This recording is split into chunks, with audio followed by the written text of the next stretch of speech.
Assalatu wassalam ala ashrafil salin wa ala alihi wa sahbihi ajma'in. Amma ba'd. Assalamualaikum warahmatullahi wabarakatuh. Mga kapatid sa Islam, nandito naman po tayo para magbigay ng Islamikong pagpapayo patungkol ito sa tafsir sa surah Qamar. Alhamdulillah, umabot na po tayo sa talata. At ang tandaan nyo po mga kapatid na ang surah Al-Qamar halos kinikwento dito ang mga kwento ng mga propeta. Pinapaalalahanan po tayo ng Allah subhanahu wa ta'ala para magiging matatag po tayo sa ating paniniwala. Lalo na sa pag-alala sa mga nauna, pag-alala na meron palang paniniwala na kailangan bigyan natin ng halaga. Kasi nga, nanindigan talaga ang mga nauna. Nanindigan sila sa paniniwala kay Allah subhanahu wa ta'ala.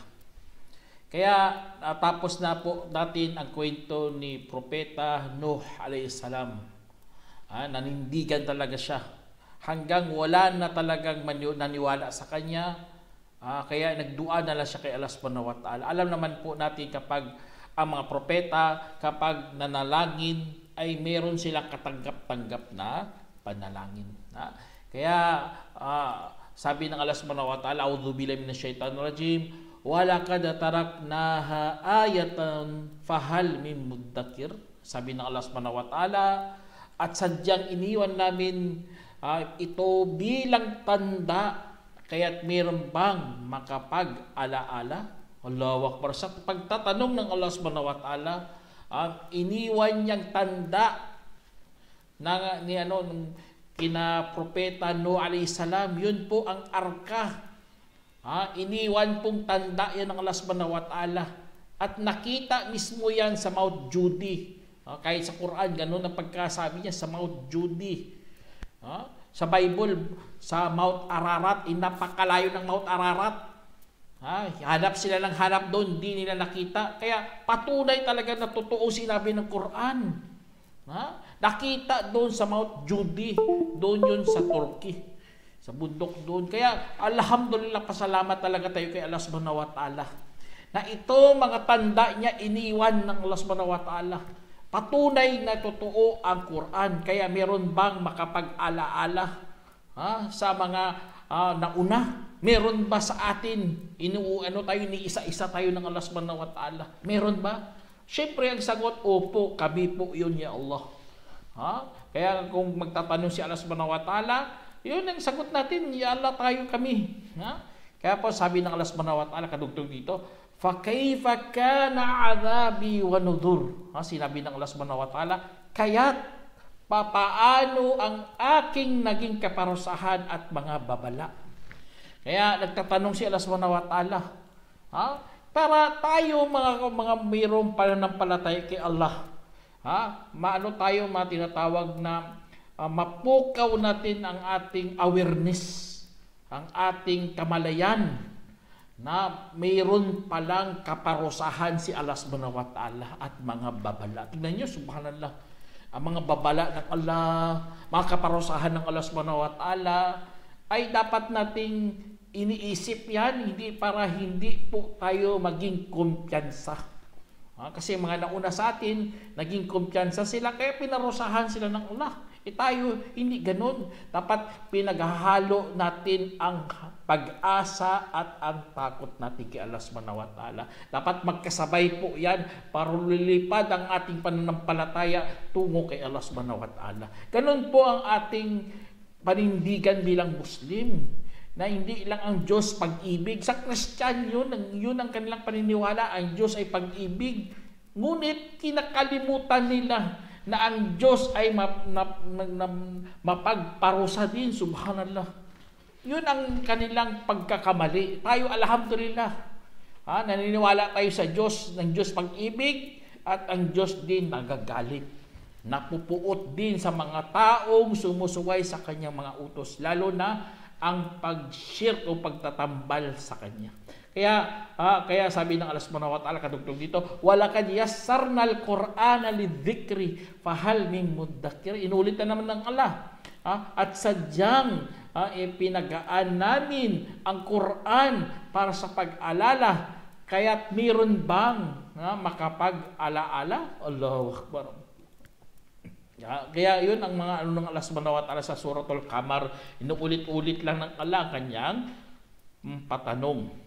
Tapos sabi niya, kadzabat adun fa kayfa kana azabi wa nudur. Sabi ng Allah subhanahu wa ta'ala sa kadugtong dito, pinagbulaan ng Ad, kaya't paano ang aking kaparusahan at mga babala. Kaya sa kwento naman dito, lumipat na naman dito sa kwento ni Ad. Ang mga Ad, mga kapatid, ay mga taong sila talented ng mga tao na ito. Sabi dito na nakatirayan sila doon sa Yemen. Mga umukit ng mga bundok. Yun din, isa sa mga umukit din ng bundok sa mga Ad. Kaya tapos mayroon silang mayroon silang malaking lungsod na pinagmamalaki talaga ng mga Ad. Kaya dahil doon tumaas sa kanilang mga ulo. Sila, naging mayabang na sila kasi mayaman na sila. Yun na pala, nakakatakot sa yaman, mga kapatid. Dinala sila sa kapahamakan. Hindi sila dinala sa kaluguran ni Allah subhanahu wa ta'ala, bagkus dinala sila sa kaparusahan ng Allah subhanahu wa ta'ala. Tapos ito pa napakasakit sa lahat, nag-shirk sila kay Allah subhanahu wa ta'ala. Kaya pinarusahan sila ng Allah. Kasi nga pinadalhan, bago sila pinarusahan, pinadalhan muna sila ng propeta Hud. Ngunit naging suwail sila at hindi sila sumunod. Kaya sabi ng Allah, inna arsalna alaihim rihan sarsaran fi yawmin nahsin mustamir. Sinabi ng Allah subhanahu wa ta'ala, katotohanan, aming ipinadala sa kanila ang umuugong hangin sa araw na tuloy-tuloy ang kapighatian. Subhanallah. Tingnan nyo, bagyo pa lang grabe ng takot natin. Bagyo na ilang oras lang ngayon dito hindi araw-araw tuloy-tuloy pa, subhanallah. Tuloy-tuloy ang kapighatian. Kaya dahil doon umuugong na hangin, parang bagyo talaga yung dating nito, o kaya tornado, ano pa diyan mga nakikita natin dito sa panahon natin. Umuugong na hangin, siyempre malaking malaking bagyo yun, o tornado, o ano pa diyan mga nakakatakot. Tapos ito pa yung description dito sa hangin na malakas. Tanziun nasa ka'annahum a'jasu dakhlin munkair. Sinabi ng Allah, hinuhugot, tignan nyo sa sobrang lakas ng hangin. Hinuhugot ang mga tao na parang binunot na mga puno ng datilis. Subhanallah. Kaya, nakuha natin to parang tornado umihipo-hipo, umikot. Parang gano'n ang nangyari sa kanila. Hindi na pinadalhan sila ng hipo-hipo. Umuugong na hangin. Wala naman tayong nakita sa panahon. Yun lang ang ating konklusyon dito. Pero ito lang sinabi ng Quran. Sinabi umuugong na hangin na hinuhugot ang mga tao na parang binunot na mga puno ng datilis sa sobrang lakas ng hangin na pinadala sa mga tribo ng Ad bilang kaparusahan ng Allah subhanahu wa ta'ala. Kaya meron nga ako dati na nakita ko rin dumaan ng hipo-hipo, naputol talaga ang puno. Subhanallah, sa sobrang lakas ng hipo-hipo. Kaya kahit sa Amerika, tignan nyo, maraming mga properties ang masisira kapag dumadaan ang malalaking tornado. Kaya yun isa sa mga ng Allah subhanahu wa ta'ala. Sabi niya, fakayfa kana adhabi wa nudur. Kaya't papaano ang naging aking parusahan at mga babala. Yun, nagtatanong ulit si Allah subhanahu wa ta'ala para mapukaw ulit ang ating mga tulog ng mga damdamin. Para magkaroon po tayo ng takot kay Allah subhanahu wa ta'ala. Para magkaroon tayo ng kamalayan sa mga pangyayari sa mga nauna. Allahu Akbar. Kaya sabi ng kadugtong dito, walakad yassarnal Qur'ana lidhikri fahal min muddakir. At sadyang aming ipinadali ang Quran sa pag-alala, kaya't meron bang makapag-alaala? Allahu Akbar. Nagtatanong ulit si Allah subhanahu wa ta'ala. Kaya kung napapansin yung mga kapatid, napakadali memorizein ang Quran. Kasi nga, yun pala, pinadali ng Allah subhanahu wa ta'ala para sa atin. Ang kulang na lang ay mga makapag-alaala sa pagbabasa ng Quran. Kaya yun lang, magtiyaga po tayo. Tapos, kadugtong na naman sa kwento na naman dito. Tapos na tayo kay Ad. Ano na naman mga Thamud, sabi ng Allah, kadzabat Thamudu bin nudur. Waqalu abasharan minna wahidan nattabi'uhu inna idal lafi dhalali was'ur. Fi dhalali was'ur. Sinabi ng Allah, pinabulaanan ng mga Thamud ang mga babala. Subhanallah, mga Thamud na naman. Alam naman natin ang mga Thamud nakatira dito malapit dito sa Saudi. Sa tinatawag na Madain Salis sa Tabuk. Doon yun sila nakatira. Kahit sa time ni Prophet Muhammad nadaanan to ang kanilang mga tirahan. At sinabi nga ng mahal nating Prophet Muhammad, bilisan ninyo. Kapag dumaan kayo dyan, umiyak kayo o kaya mag-iyak-iyakan. Subhanallah, ganun ang pagkasabi ng propeta. Umiyak kayo o kaya mag-iyak-iyakan. Kaya kung example mga kapatid, pupunta tayo doon, hindi yun tourist spot na kailangan magsaya ka doon, magpa-picture ka doon sa mga wala problema magpa-picture, pero ang sinabi ng propeta, huwag niyong kalimutan. Umiyak kayo o kaya mag-iyak-iyakan. Kasi nga napakatindi ng kaparusahan ng Allah subhanahu wa ta'ala para maalala mo, para maramdaman mo rin ang nangyari sa mga Thamud. Alam naman natin mga Thamud, napakatigas ng ulo. Ito isa sa mga sinabi ng Allah subhanahu wa ta'ala. Sabi niya dito, at saka kanilang sinabi, bakit isang tao na mula sa atin ang ating susundin? Tunay na kami kung gayon ay talagang nasa isang pagkaligaw at pagkabaliw. Tingnan niyo, subhanallah. Mga Thamud, tindi ng o kaya malakas talaga tingin nila sa sarili nila. Sinabihan nila si Saleh, kasi propeta nila doon, si Saleh. Subhanallah, sabi niya, bakit pinadala dyan? Bakit kami susundin dyan? Kami dito mayayaman kami, may angkan kami. Yun yung pinagmamalaki nila ang mga kanilang mga angkan. Ganun naman hanggang ngayon, ganun pa rin Tapos, kung susundin natin yan, si Saleh, talagang naligaw tayo, kaya mga baliw. Subhanallah. Kaya ganun ang kanilang tinatawag na sukatan sa pinuno, material o kaya kasikatan. Mali. Kaya tayo, for example, bubuto man tayo, huwag tayong bubuto sa mga mukha, bubuto sa mga mga pamilya nila. Bubuto tayo kung sino ang karapat-dapat. Kaya sa Islam, ganitong sinabi ng mga nauna to, leksyon talaga to, magkaroon tayo ng idea sa mga tao, lalo na mga propeta, pinili ng Allah subhanahu wa ta'ala, susukatan mo ng material na bagay. Kaya mali talaga yung nangyari dito, kaya ginawa nila. Kaya yun ang kwento ng Allah subhanahu wa ta'ala dito. Tapos ito pa, sabi niya, ulqiya dhikru alayhi min bainina bal huwa kadzabun ashir. Sabi ng Allah subhanahu wa ta'ala, kaya pinadalahan siya. Bakit? Sabi dito, tinanong naman nila, bakit pinadalahan siya ng paalaala kaysa sa ating pagitan? Bagkus siya ay nagsisinungaling na hambog. Kaya subhanallah, yun ang mga nila, mga katanungan, kasi nga napakataas talaga tingin nila sa kanilang mga sarili. Akala nila, ganon ang pagka-propeta, pagkasugo sa ating ibibigay. Kasi nga, matatalino kami, mararangal kami, mayayaman kami. Ganun ang kanilang sukatan, mga kapatid. Bakit pinadala doon sa kanya? Kaya dahil dito, napatunayan ng mga inggitiro pala mga tao na ito. Naiinggit sila kay Propeta Saleh. Naiinggit sila. Bakit yung tapos nagparatang pa sila kay Propeta Saleh. Sabi niya na tao na yan ay mapagsinungaling na hambog. Ashir. A'udzubillah. Kaya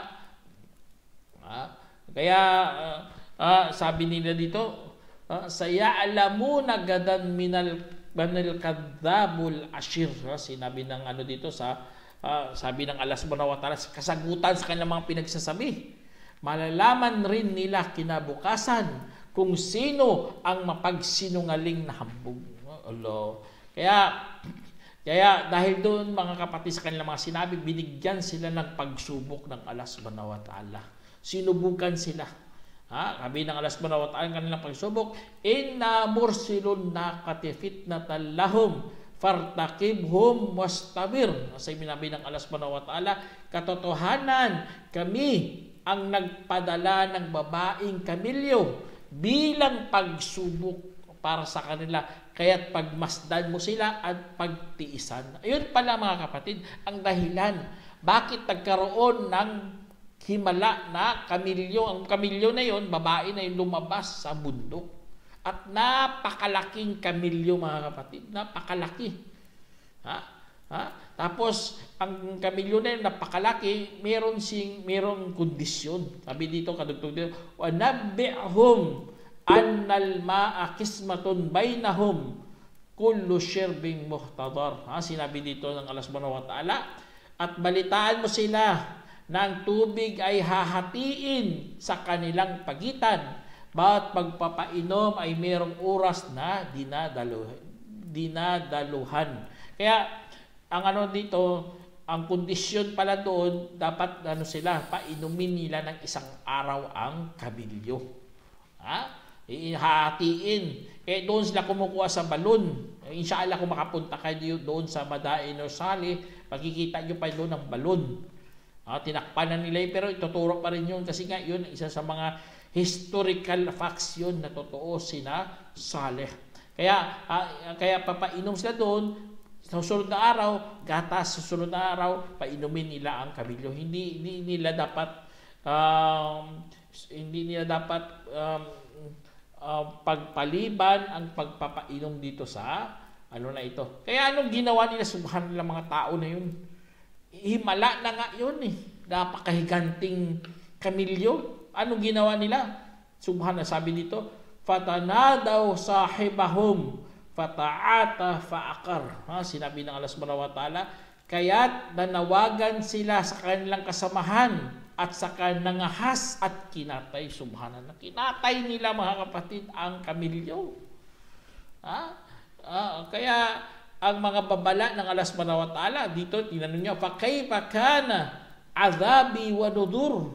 Kaya't papaano ang aking kaparusahan at mga babala. Kaya parusa ng Allah, inna arsalna alayhim sayhatan wahida fakano kahashimil muhtadir. Sinabi ng Allah subhanahu wa ta'ala, sabi niya, tunay na kami ang nagpadala sa kanila ng isang hiyaw. Hiyaw na naman, parang malakas na boses. Hiyaw. At saka sila ay naging katulad na tuyot na sanga na ginawang bakod. Subhanallah. Ganun na ganun ang nangyari sa kanila sa sigaw, mga kapatid. Alam naman natin ang kanilang bundok, ang kanilang tirahan ay bundok. Doon silang inukit nila ang bundok, mga kapatid. Pero ang kinamatay nila, isang hiyaw. Kung ano pa, sigaw. Alam, anong nangyari sa kanila Kasi kinain nila yun Kinain nilang karne ng kamilyo at nag-iba-iba ang kanilang mga kulay. Sunod na araw, ibang kulay. Parang nabaga ko sa atin pa. Naalala ko dati, kumain ako ng isda. Ang isda na yun, hindi pala pwede yung kainin na parang hindi na fresh. Kaya nag-ibang kulay ko. Ganun lang, siguro nangyari sa kanila Kinain nilang karne, tapos nag-ibang kulay nila. Kasi pinahintay sila Nag-iiba ang kulay nila sa loob ng 3 araw. Tapos dumating to ang kaparusahan ng Allah subhanahu wa ta'ala na isang hiyaw, sayha. O sa Arabic pa, isang sigaw.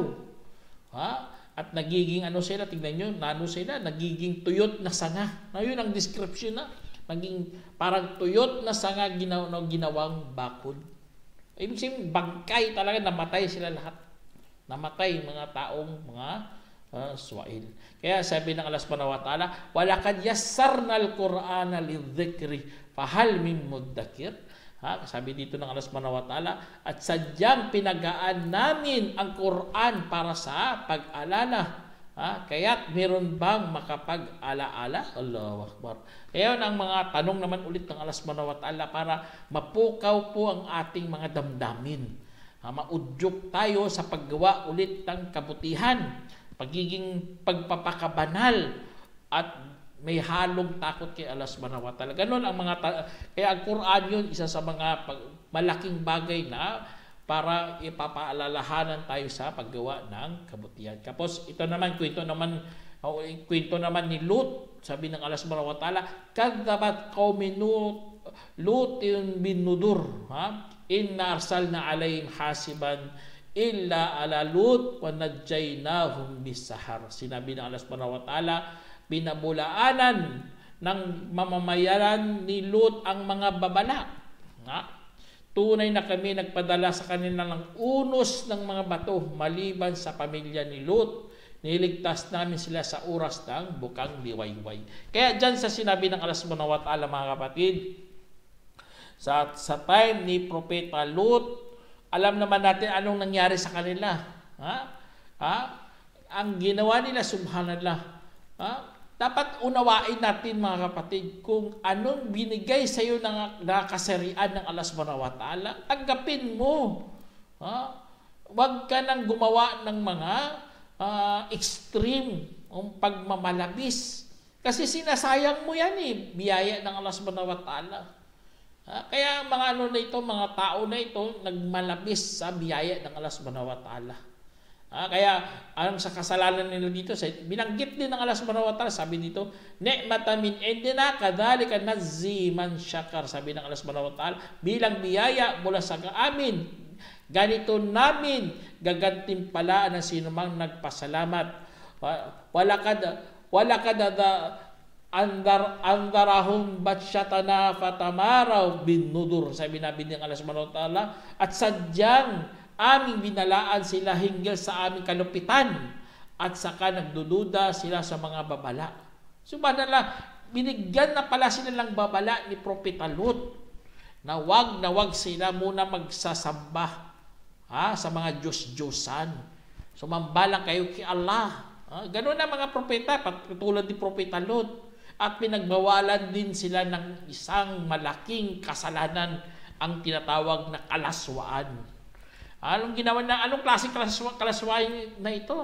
Ang isang nangyayari sa atin sa panahon natin, ang mga kabaklaan na yan, mga tumboy na yan. Ganon ang ginawa dito sa panahon ni Propeta Lut. Kung narinig nyo sa Arabic, luti.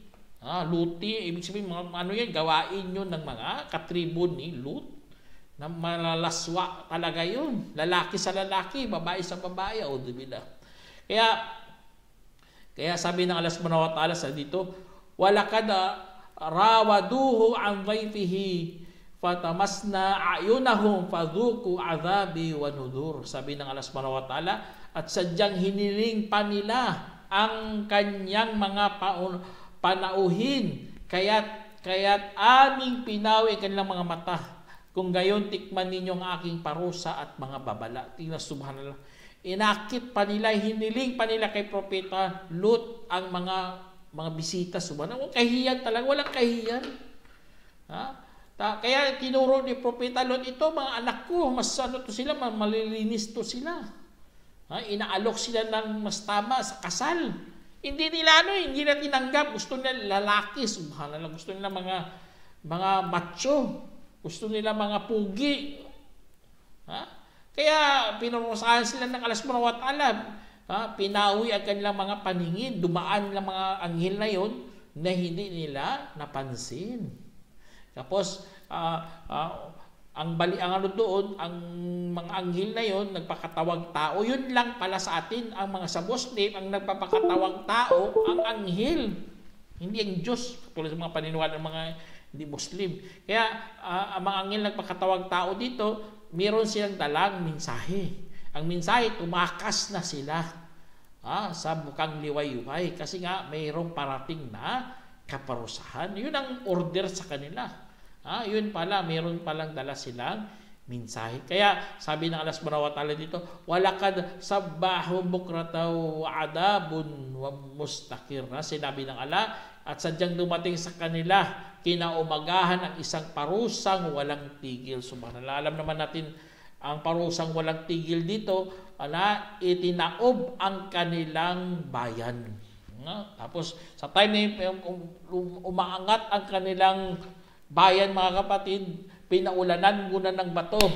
Pagkatapos, itinaob. Ganon ang nangyari sa mga tribo ni Lut. Tapos ang pinakamasakit pa sa lahat, ang asawa niya, hindi sumama kay Propeta Lut. Nagpaiwan. Sa time na tumatakas na sila, mahirap kasi sa totoo lang, iwanan mo ang nasanayan mo. Mahirap talaga yun. Iwanan mo mga nasanayan mo, mga kabag-anak mo, ang mga yaman mo, o ano pa dyan mga ano. Kaya lumingon yun ang kanyang asawa at nadala na ang kaparusahan. Kaya kasi yun lang ang utos, huwag silang lumingon, diretso-diretso lang sila. Yung babaeng lumingon, kaya nakuha ng kaparusahan. Kaya sabi ng Allah subhanahu wa ta'ala, fadhuku adhabi wa nudhur. Kaya tikman ninyo ang aking parusa at mga babala. Kaya hindi natin dapat i-small-smallin to ang mga parusa ng Allah subhanahu wa ta'ala. Tapos sabi ng Allah subhanahu wa ta'ala, walakad yassarna al-Qur'ana lidhikri fahal min muddakir. At sadyang pinagaan namin ang Qur'an sa pag-alala, kaya't meron bang makapag-alaala? Inshallah ya Allah, meron talaga. Kami po yan, kami mga Muslim nagbabasa ng Quran. Tapos na tayo sa kwento ni Propeta Lut. Dito na naman sa tribo na naman ni Fir'aun, sa 41. Sabi dito, walakad jaa ala fir'aunan nudur. Sinabi ng Allah subhanahu wa ta'ala, sadyang dumating sa mga mamayan ni Faraon ang mga babala. Fakadzabu bi ayatina kulliha fa akhadnahum akhda azizin muqtadir. Sinabi ng Allah subhanahu wa ta'ala, pinabulaan nila ang lahat. Tingnan nyo, subhanallah, ang lahat ng aming palatandaan. Kaya kinuha namin sila ng isang hablot na makapangyarihan na may kakayahan. Tingnan, subhanallah, ganun katigas ng ulo si Firaun. Lahat ng mga himala na dumating sa kapanahunan niya, hindi niya pinaniwalaan. Bagkus siya ang numero 1 sa pagiging swail. Nagiging talaga, mapagtakwil talaga si Firaun. Bagkus inangkin niya pang pagka-Diyos. Siya raw ang pinakamataas na Diyos, subhanallah. Kaya dahil dito sa na ito, mga kwento na ito, mga kapatid, subhanallah, mayroon palang tao na ganun. Tingnan nyo, mayroong pinadalahan si Musa alayhis salam ng 9 sign. Alam niyo naman ito doon, di ba? Na videohan din yan ng movie. Nagkaroon ng mga palaka, naging dugo ang ilog, marami tipaklong, o ano pa dyan, mga talaga, salo, nagkaroon ng salot, o maraming kuto, o ano pa dyan, mga pinakita ng Allah subhanahu wa ta'ala, lahat yun pinabulaanan ni Firaun, subhanallah, ganun siya Kaya mahirap din humawak ng posisyon, mga kapatid, kasi nga dadalhin ka sa kasamaan. Kaya magpakup-kup lang tayo kay Allah subhanahu wa ta'ala, na sana hindi po tayo magaya kay na Firaun. Tapos sabi ng Allah subhanahu wa ta'ala dito, sabi niya, akuffarukum khairun min ulaikum am lakum bara'atun bizzubur. Sinabi ng Allah subhanahu wa ta'ala, ang mga mapagtakwil ba ninyo dyan sa mga Makkah? Kausap naman to si Prophet Muhammad Sallam. Ang mga mapagtakwil ba dyan? O mga kupar ba dyan? Mas mainam ba? Kaysa kanila? O nasa inyo ba ang kawalan ng kasalanan sa loob ng mga kasulatan? Ibig sabihin, mga mga pag-aangkin na wala silang kasalanan. Nakasulat ba yan? Na wala kayong kasalanan? O kaya, bakit kayo nagmamalaki? Ano ba kayo? Mga nagiging, na kayo, sinabihan na kayo ng Diyos na, na kayo, ligtas na kayo. Subhanallah. Kaya, ang mga mapagtakwil, mga kapatid, talaga, matakot talaga. Dapat tumayo ang kanilang mga balahibo o sa kanilang mga paratang, sa kanilang mga pinagsasabi na mali-mali, na hindi naman totoo. Kaya, inshallah, sa na ito mga kapatid, yan isa sa mga dapat natin makakuha tayo ng leksyon. Na dapat, ang mga dapat sa atin, dawa lang pa talaga. Huwag tayong magpaano dyan,